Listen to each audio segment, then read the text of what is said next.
वाज़े करके बयान करती है। सीरत तैयबा से, आका की मुबारक जिंदगी से एक वाक़या सुनते हैं जिससे अंदाजा होगा कि नबी ये पाक का लाया हुआ दीन मुझे अपनाना कितना ज्यादा जरूरी और लाजिम है। आका अलैहिस्सलाम बैठे हुए हैं, कुछ लोग आए नबी पाक से मिलने के लिए। क्यों आए हो? मुसलमान होना चाहते हैं, कलमा पढ़ना चाहते हैं। ठीक है, आओ कलमा पढ़ो, मुसलमान हो जाओ।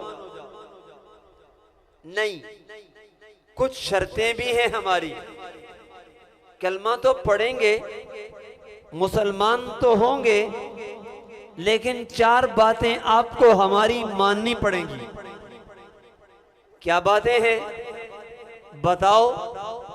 पहली बात यह है, पहली शर्त यह है, मुसलमान तो होंगे लेकिन नमाज पढ़ने का वादा नहीं करते। मुसलमान तो होते हैं लेकिन सूद छोड़ने का वादा नहीं करते। मुसलमान तो होते हैं, शराब नोशी छोड़ने का वादा नहीं करते। मुसलमान तो होते हैं, जिना छोड़ने का वादा नहीं करते। अच्छा, वो क्यों जी? अच्छा, ये बहुत ज्यादा छोटे बच्चे जो होते हैं ना, जैसे ये छोटी बच्ची है, इनको ना आने लिया करें। नहीं, अल्लाह मारो जी, मारो नहीं, ये छोटी बच्ची को बाहर ले जाए, क्योंकि बिल्कुल नासमझ है ना। इसको बिठाने का मकसद फायदा को नहीं ना है। बड़े बच्चे तो बात समझते हैं कुछ, ये तो समझती नहीं बात। किसकी बहन है बेटा? किदी बहन है? जा लेके गए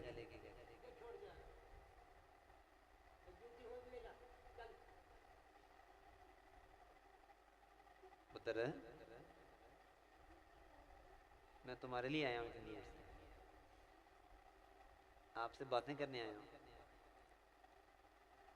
कर लो बातें, क्या ना करूँ आपसे? जी बोलो ना।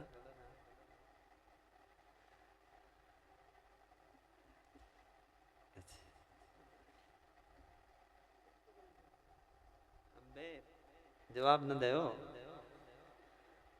बातें करूं कि ना करूं?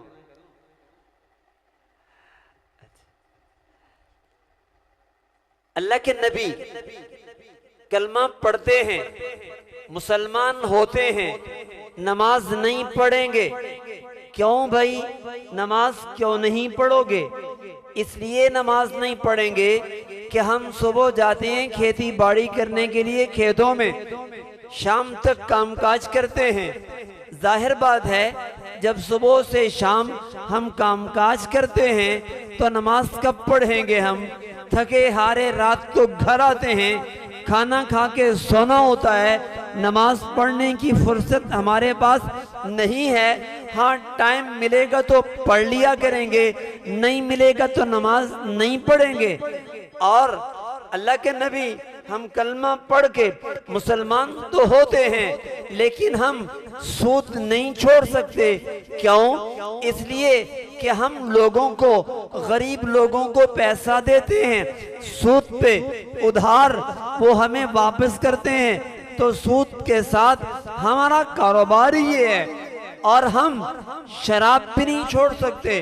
अंगूरों के बागात हैं और हम अंगूरों से शराब बनाते हैं, निचोड़ते हैं और शराब बेचते हैं। ये शराब बेचना, खरीदना हमारा कारोबार है, इसी से तो हमारी आमदन होती है।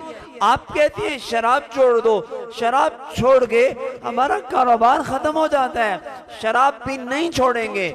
और चौथे नंबर पर हमारे बेटे बेटियां जल्दी शादी अब उनकी नहीं किया करते, शादियां देर से होती हैं। जाहिर बात है, शादी देर से हो, इधर उधर मुंह तो मारना पड़ जाता है ना। 4 बातें आप हमारी मान लीजिए, कलमा पढ़ के मुसलमान हम हो जाते हैं। सवाल है मेरा, आज मुसलमान नमाज पढ़ते हैं? बोलते नहीं। आज मुसलमान नमाज पढ़ता है? आज मुसलमान शराब नहीं पीता क्या? बोलते नहीं। आज मुसलमान सूद नहीं खाता क्या? सूदी कारोबार मुसलमान करता है ना। जिना बदकारियां मुसलमान कर रहे हैं ना। अच्छा, जो नमाज नहीं पढ़ते मुसलमान ही काफिर हो गए? मेरी बात समझ नहीं आ रही।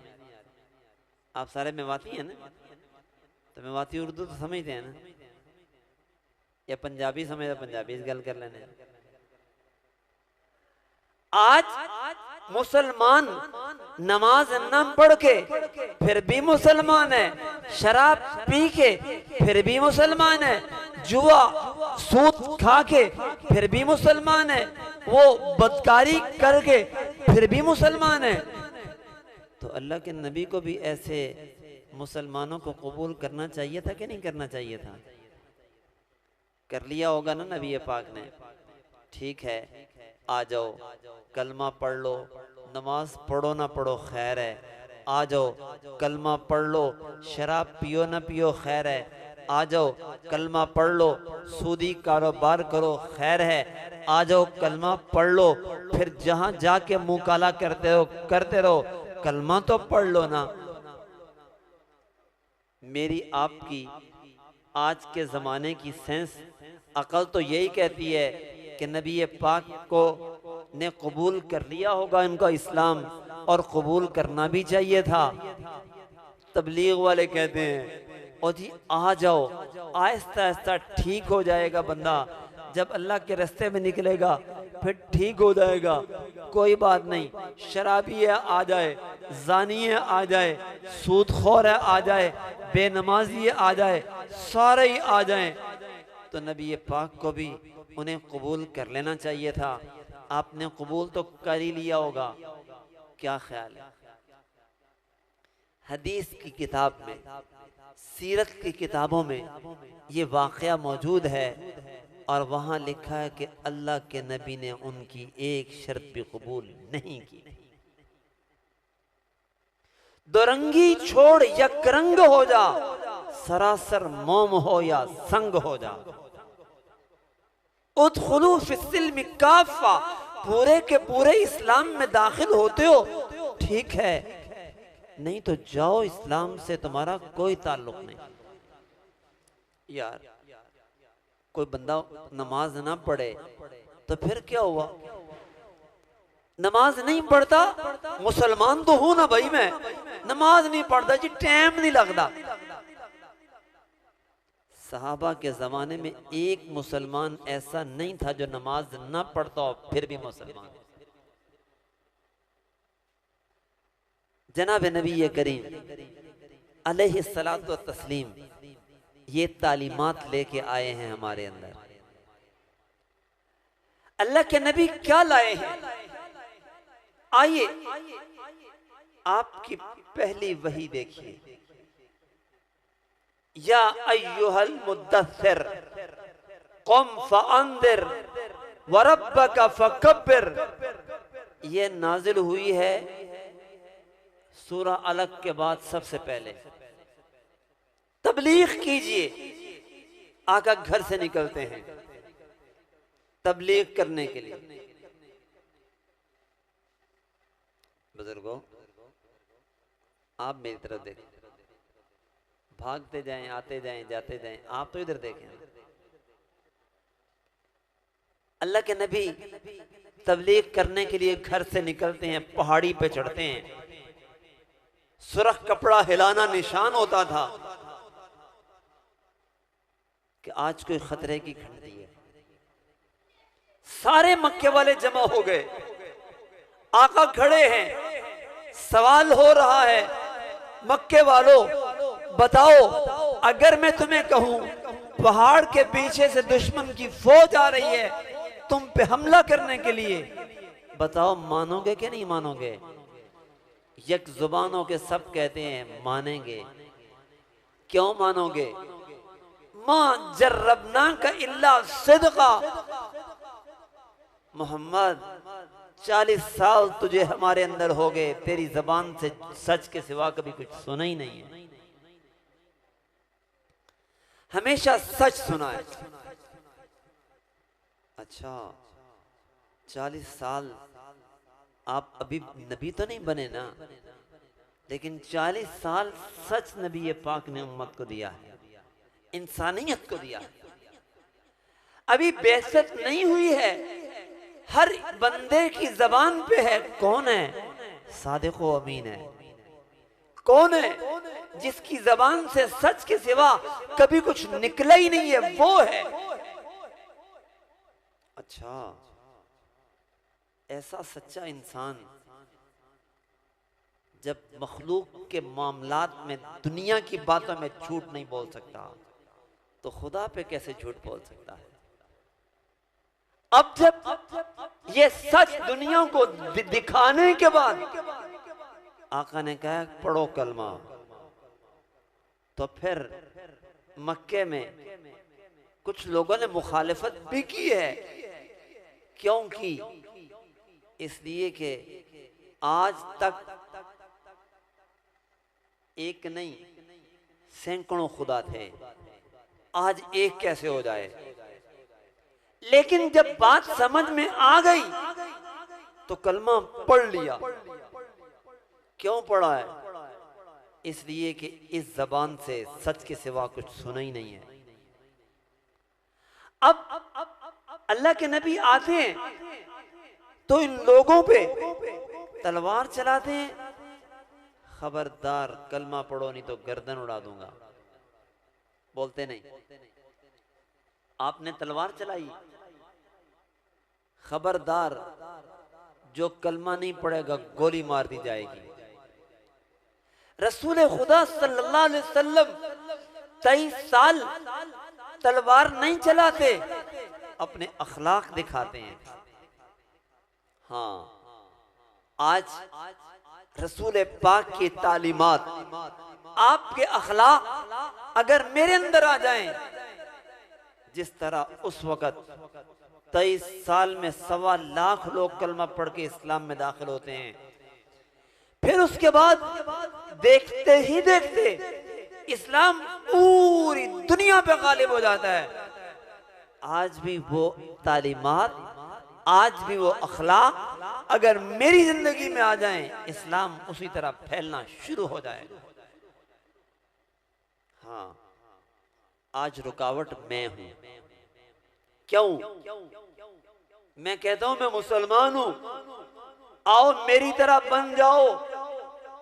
काफिर कहते हैं अच्छा जैसे तू झूठा है ऐसा झूठा बनूं मैं, जैसे तू बेईमान है ऐसा बेईमान बनूं मैं, जैसा तू चोर चक्का है ऐसा चोर चक्का बनूं मैं, जैसा तू बदजुबान है ऐसा बदजुबान बद अखलाक बनूं मैं। मुझे तेरे जैसा मुसलमान बनने की कोई जरूरत नहीं। भाई कुरान पढ़ो, भाई नबी पाक का फरमान पढ़ो। पढ़ लिया है सारा कुरान, पढ़ ली है सारी हदीस, आ जाओ फिर मुसलमान हो जाओ ना। हाँ हाँ, इस्लाम सच्चा है, कुरान सच्चा है, हदीस सच्ची है, बड़ी अच्छी तालीमात हैं, फिर कलमा पढ़ के मुसलमान क्यों नहीं होते? इसलिए नहीं होते कि तुम मुसलमान कुरान के खिलाफ चलते हो, तुम मुसलमान नबी पाक के फरमान के खिलाफ चलते हो। अगर यही इस्लाम है तो हमें कबूल नहीं है। आइए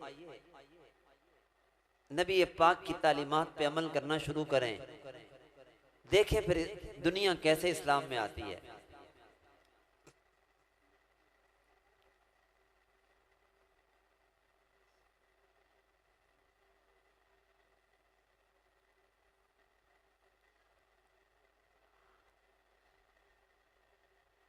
हिंदुस्तान का कांदला शहर है,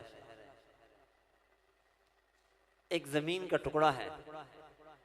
हिंदुओं ने काम किया मस्जिद बनाएंगे, एक मुसलमान ने दावा कर दिया ये जगह तो हमारी है। हिंदुओं की है नहीं, हम यहां मस्जिद बनाएंगे।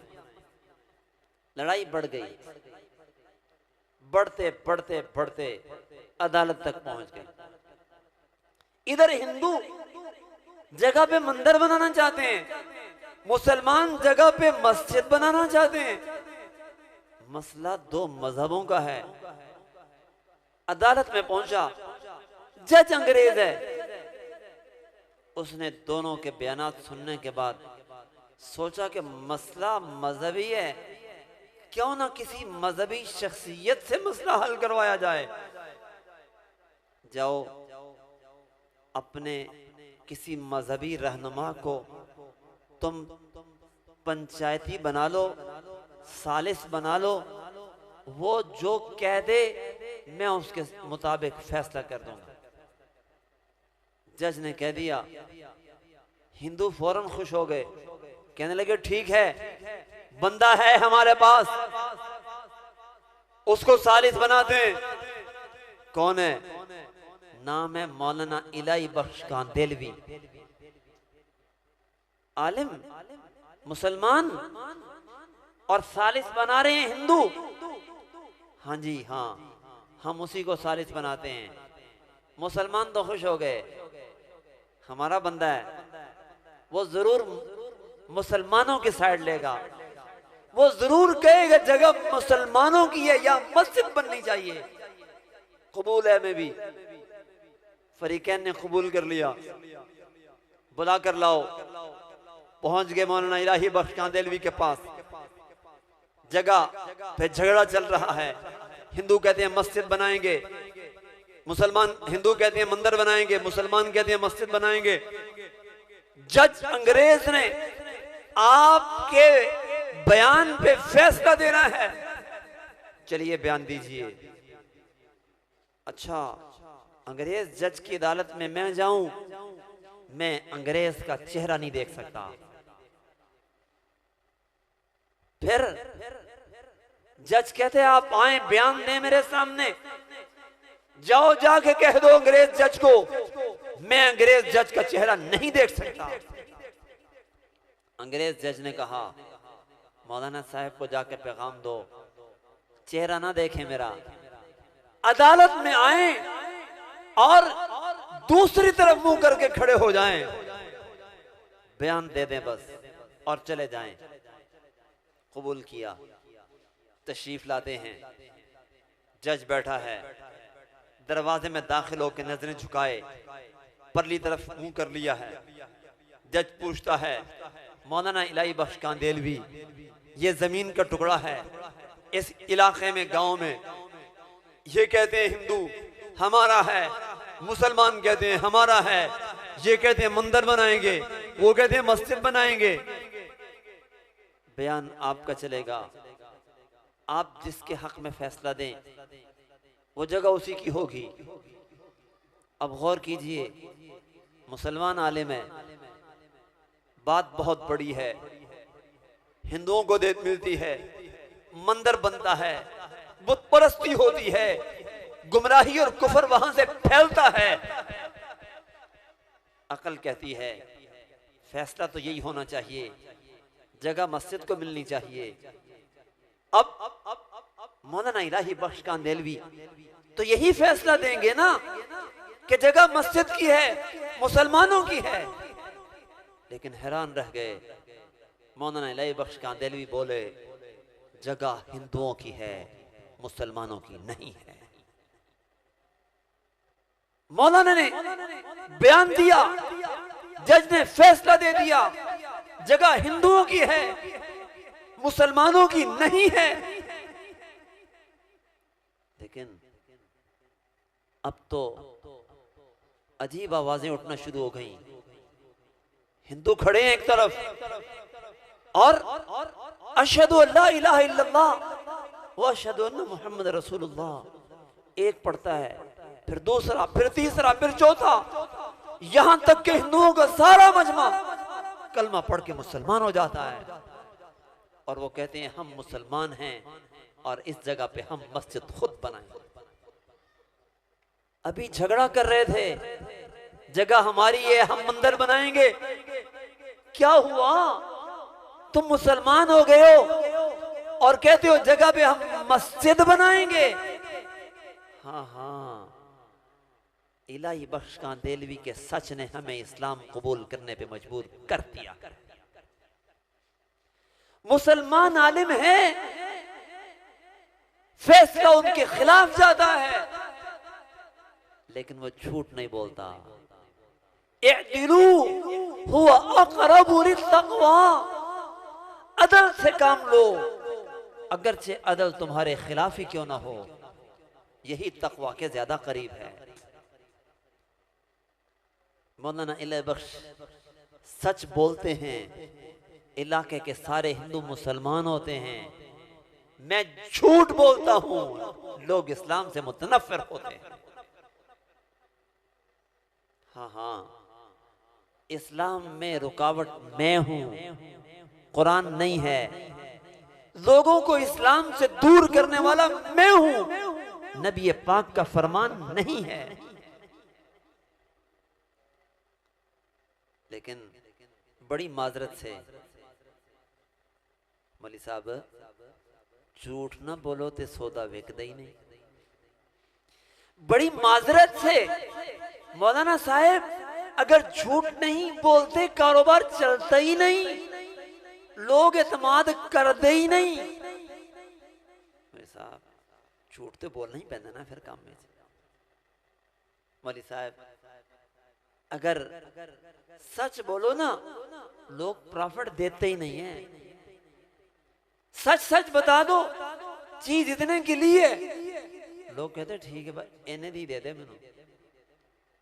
कुछ तो झूठ बोलना पैना ना कि जी मैं लईए 900 दी, मैं कहूँगा 1000 दी लईए, मैं 1200 दी दिंदा पिया तेनू। वो कहेगा नहीं तो 1000 ही ले ले, तो चलो रुपया 100 ते लभेगा ही ना। ये मेरा इस्लाम मनाफी तसव्वुर और नजरिया है, जिसकी बुनियाद पे खुदा ने निजाम भी ऐसा ही बना दिया। अगर मेरा यकीन ये हो कि सच बोलूंगा तो नफा मिलेगा, खुदा सच बोलने पे नफा देगा। आज अकीदा ही खराब हो गया। बच्चे तो चले ही गए हैं, चलो 2-4 बैठे हुए हैं। बच्चे सच बोलिया ते अब्बू ने बड़ा कुटना है जी, कुटते ने अब्बू जी। जे झूठ मारिया तां जान बचनी आ, अगर सच बोल दिया तो फिर मुझे चीज तो मिलेगी नहीं। मैं तो एक दफा चीज ले चुका हूं और मैंने दोबारा चीज ही खानी है। ते जे मैं सची सची दस छड़िया कि जी मैं पहला ले ली है, तो फिर तो दोबारा मिलनी कोई नहीं। तो झूठ तो बोलना ही पड़ता है ना जी। तो मैं बच्चों को बताया करता हूं कि झूठ हमेशा 2 वजह से बोला जाता है, या डर के या लालच से। तीसरी वजह कोई नहीं होती। बच्चे हो या बड़े हो, हम भी या डर के झूठ बोलते हैं या लालच में बोलते हैं। डर ये है, सच बोला तो प्रॉफिट नहीं मिलेगा, सच बोला तो लोग बुरा भला कहेंगे। जे जुर्म दा इतराफ किया सच सच ते जेले जाना पड़ेगा, पुलिस करो छितर खाने पहन के। बच्चे कहते जी अम्मी मारेगी अबू मारेंगे, तो मैं बच्चों से पूछता हूं पुत्र अम्मी बहुता डाडा मारेगी अबू बहुता डाडा मारेंगे या अल्लाह ताला बहुता डाडा मारेगा? बोलते नहीं। अल्लाह की मार सख्त है कि अबू की? बोलो ना पुत्र बोल है। अल्लाह की मार सख्त है ना, तो फिर पोली पोली मार खा लेनी चाहिए कि डाडी मार खानी चाहिए? बोलते नहीं। अम्मी अबू की मार खा लेनी चाहिए, खुदा की मार से बच जाना चाहिए। लेकिन याद रखो, जब इंसान सच बोलता है, खुदा माँ बाप की दुनिया वालों की मार से भी बचाता है। और जब झूठ बोलता है तो एक झूठ को छुपाने के लिए कितने झूठ बोलने पड़ते हैं? बोलते नहीं। 100 झूठ बोलने पड़ते हैं एक झूठ को छुपाने के लिए। आखिर में बिस्ती फिर भी हो जाती है, आखिर में बुरा फिर भी बंदा बन जाता है। अरे शर्म कर, तू मुसलमान है, झूठ बोलता है। उधर देख तरा, रसूल पाक के जमाने में काफिर है, नाम अबू सुफियान है, दरबार में बैठा है हिरकल रूम के। वो कहते हैं, हिरकल कहते हैं अबू सुफियान कुछ सवाल करूंगा, झूठ नहीं बोलना, और अगर झूठ बोला तो पीछे साथियों को कहते हैं तुम बता देना कि झूठ बोल रहा है। अबू सुफियान कहते हैं मुझे पता था अगर झूठ बोलूंगा साथी मेरे नहीं बताएंगे झूठ बोल रहा है, लेकिन फिर भी झूठ नहीं बोला। क्यों? इसलिए कि कहीं दुनिया में झूठा मशहूर ना हो जाऊं। आज झूठ बोलना फख्र की बात है,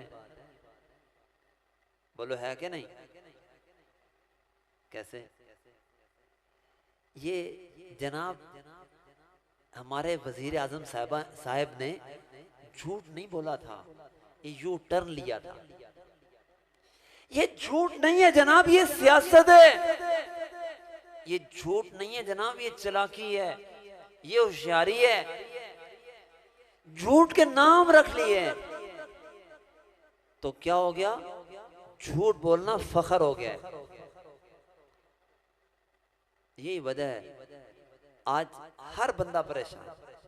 भाई क्यों परेशान है? अल्लाह की रहमत नहीं, खुदा का अजाब नाजिल हो रहा है।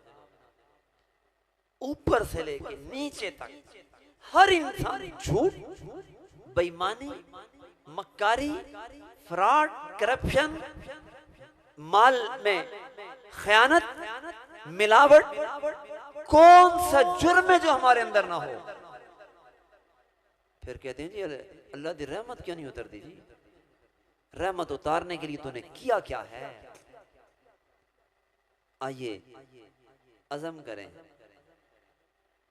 रबीउल अव्वल का महीना है, आका ने कभी झूठ नहीं बोला था। हाथ उठा के वादा करें आज से हम भी झूठ कभी नहीं बोलेंगे। इरादा करें, पक्का इरादा करें, झूठ नहीं बोलेंगे इंशाअल्लाह। इरादा मैंने किया, हाथ आपसे उठवाए, इरादा हमने किया, अर्श वाला देख रहा है, वो आज के बाद हमें सच बोलने की तौफीक देगा, अमानतदारी की तौफीक देगा। और इंशाअल्लाह आज से अगर ज़बान से सच, अमल से सच शुरू कर दूंगा, इंशाअल्लाह फिर देखिए वक्त दूर नहीं है इसराइल तबाह होगा, वक्त दूर नहीं है यहूदी तबाह बर्बाद होंगे, वक्त दूर नहीं है अमेरिका ख़त्म हो जाएगा दुनिया से। क्यों? इसलिए कि रसूल रहमत आए हैं, नबी मुजस्सम आए हैं, शफी आज़म आए हैं। इन अखलाक को लेके देखते ही देखते रूम पाश पाश हो गया है, किसरा पाश पाश हो गया है, कैसर पाश पाश हो गया है। कैसे? तलवार से नहीं, अखलाक से। आइए हम भी आज रसूलुल्लाह के अखलाक अपनाने का अज़म कर लें, फिर देखें दुनिया की बड़ी से बड़ी ताकतें कैसे इस्लाम के सामने शेर होती हैं। अल्लाह मुझे आपको अमल की तौफीक अता फरमाए।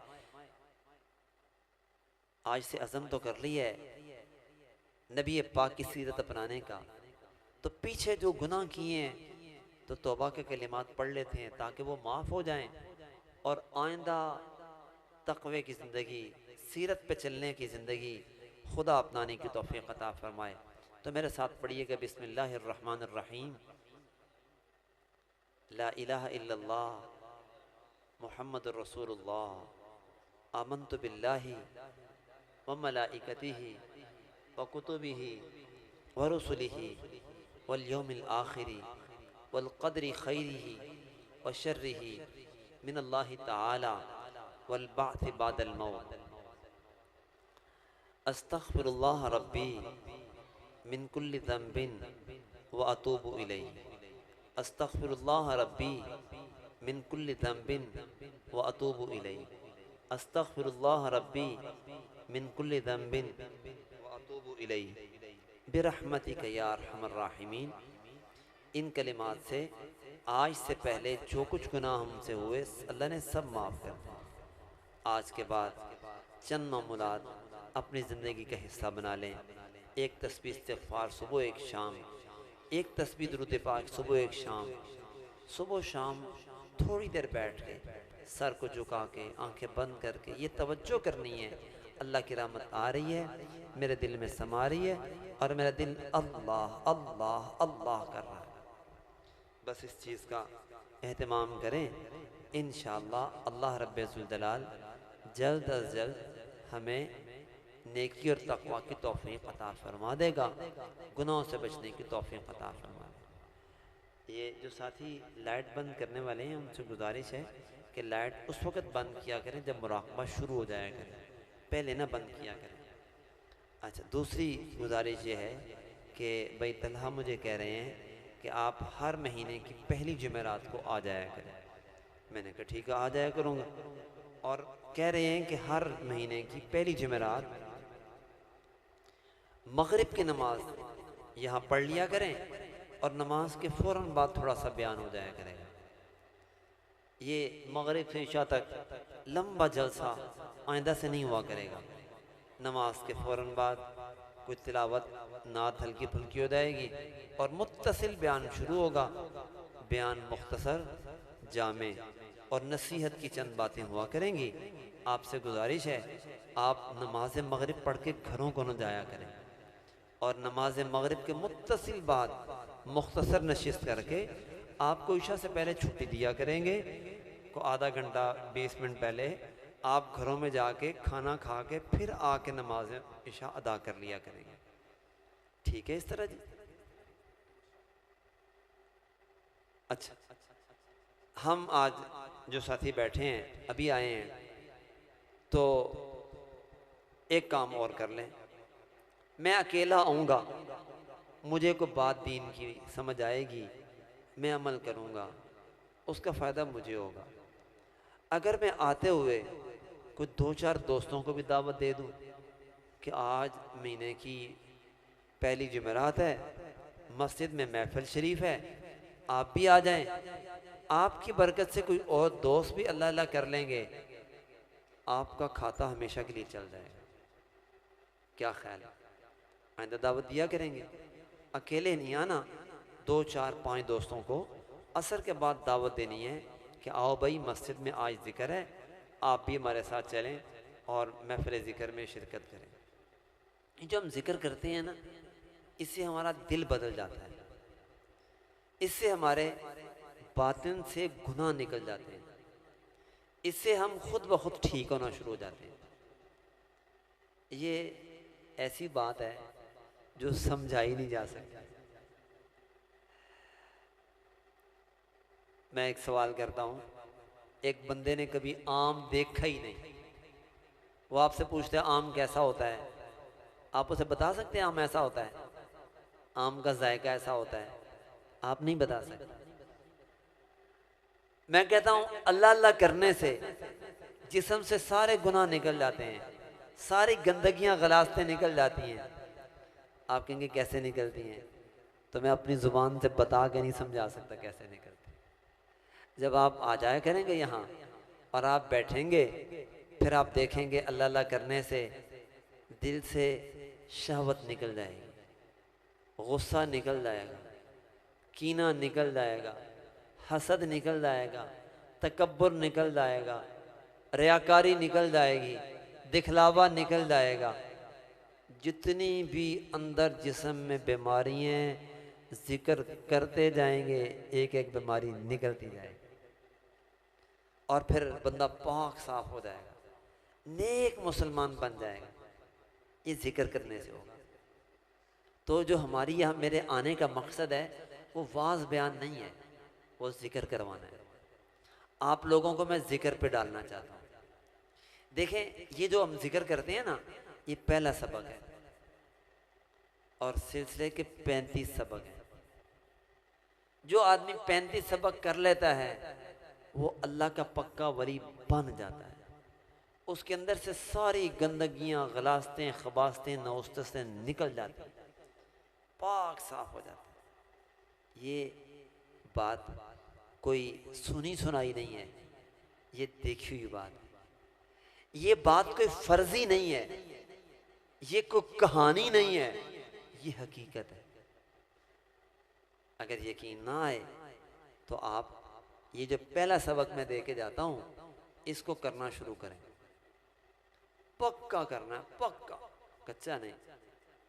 रोजाना 15 मिनट सुबह बैठना है, 15 मिनट शाम को बैठना है और बाकायदगी से करना है।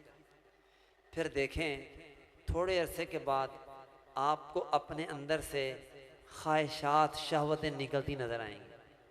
गंदगियां जो शहवत से मुतालिक होती हैं, ये पैसे की मोहब्बत है, ये खूबसूरती की शहवत है, ये जितनी भी ख्वाहिशात हैं वो जिस्म से निकलती नजर आएंगी और मन आपका पाक होना शुरू हो जाएगा। फिर आपको अगला सबक देंगे, फिर बताएंगे उस सबक से क्या फ़ायदा होगा। फिर तीसरा सबक देंगे, फिर बताएंगे उस सबक से क्या फ़ायदा होगा। आप सबक करते जाएंगे, अल्लाह के वली बनते जाएंगे, पाक साफ होते जाएंगे। क्या है, कौन कौन सबक सारे करने को तैयार है? माशाअल्लाह, माशाअल्लाह। अब ये अगला सबक तब मिलेगा जब आपको पहला सबक पक्का हो जाएगा। और पक्का कैसे होगा? रोज़ाना 10-15 मिनट बैठ जाया करें रोज़ाना। अच्छा, मुश्किल नहीं है। फजर की नमाज सारे पढ़ते हैं ना, मस्जिद में पढ़ें तो सबसे बेहतर है। चलो कभी अगर रह भी जाए तो बंदा घर में पढ़ लेता है। अभी तो रातें लंबी हो गई हैं, सुबह सुबह आ जाया करें मस्जिद में, जमात से नमाज पढ़ें। नमाज पढ़ के बस उधर ही बैठ जाए, काली कोई नहीं, काम ते जाना कोई नहीं, घर जाके लम्मियाँ पहने, बाहर सज्जे खब्बे फिरना है, मस्जिद में बैठे रहें थोड़ी देर। और मस्जिद में बैठ के सर झुका के आंखें बंद करके, ये बायां पिस्तान है ना, इससे एक उंगल नीचे, बाएं पिस्तान तो एक उंगल थले, एक उंगल नीचे, हाथ रखें सारे। बाएं पिस्तान से एक उंगल नीचे, हाथ रखें अपना हाथ, दायां हाथ बाएं पिस्तान से एक उंगल नीचे। अब चोट लगाएं दिल पे। अल्लाह, ये दिल है हमारा, यहाँ पे इस पे चोट लगानी है। अल्लाह अल्लाह अल्लाह अल्लाह अल्लाह अल्लाह अल्लाह अल्लाह। अब ये दिल है ना, अब तवज्जो रखनी है कि मैं अल्लाह अल्लाह ज़बान से नहीं कह रहा, दिल से कह रहा हूँ। मेरा दिल अल्लाह अल्लाह कर रहा है। आप अपनी ज़बान को तालू से लगा लें, अपने कानों को दिल की खिड़कियों के साथ लगा लें और अपने दिल की धड़कनों में सुने अल्लाह अल्लाह अल्लाह अल्लाह। थोड़ी देर तवज्जो करेंगे ना तो आपको दिल से खुद ब खुद अल्लाह अल्लाह की आवाज़ आना शुरू हो जाएगी। लेकिन ये आवाज़ ज़रा कच्ची होगी। अगर रोज़ाना करेंगे ना ये काम, फिर आपको आवाज़ पक्की आना शुरू हो जाएगी और फिर इतनी आवाज़ आएगी कि आप अपने कानों से ज़ोर ज़ोर से अपने दिल से अल्लाह अल्लाह अल्लाह अल्लाह की आवाज़ सुनना शुरू कर दें। मज़ा आ जाएगा, वैसे मज़ा ही आ जाएगा। करके देखें, क्या ख्याल, कर लेंगे जी? अब मैं हर महीने आया करूँगा तो फिर मैं पूछा भी करूँगा आपसे। जो बाकायदगी से करेंगे ना, उन्हें मैं अगले महीने या उससे अगले महीने अगला सबक भी दे दूँगा, फिर उसके बाद अगला सबक भी देंगे। तो आहिस्ता आहिस्ता आपका सबक चलना शुरू हो जाएगा। और जब सबक करना शुरू हो जाएंगे आप, तो आहिस्ता आहिस्ता देखेंगे सारे गुनाह, सारी गंदगियाँ, खबासतें, नौस्तें निकलती जाएंगी जिसमें, बंदा पाक साफ हो जाएगा। अच्छा, आपको मज़ा आना शुरू हो जाएगा, आपको ज़िंदगी में मज़ा आना शुरू हो जाएगा। यार स्वाद ही आ गया ज़िंदगी का यार। पहला तो टेंशन ही नहीं सन मुकदियाँ हैं, परेशानियाँ मुकदियाँ ही नहीं सन। अब परेशानी आएगी तो दिल तक नहीं जाएगी, कोई परेशानी आएगी भी तो ऊपर ऊपर रहेगी, अंदर नहीं जाएगी। अब अंदर पुरसुकून हो जाएगा, मज़ा आ जाएगा। कर लेंगे जी? अच्छा, मज़े के लिए नहीं करना, बड़ी माजरत से। किसके लिए करना है? अल्लाह के लिए, अल्लाह की मोहब्बत के लिए करना है। मज़ा मुफ्त में ही आ जाएगा। तो अभी अब लाइट बंद कर दें और ये जो आपने उंगली रखी थी ना जहाँ पे, इधर उंगली रख लें आज, और उंगली रख के बस ये तसव्वुर करें कि इस जगह से मुझे अल्लाह अल्लाह की आवाज़ आ रही है।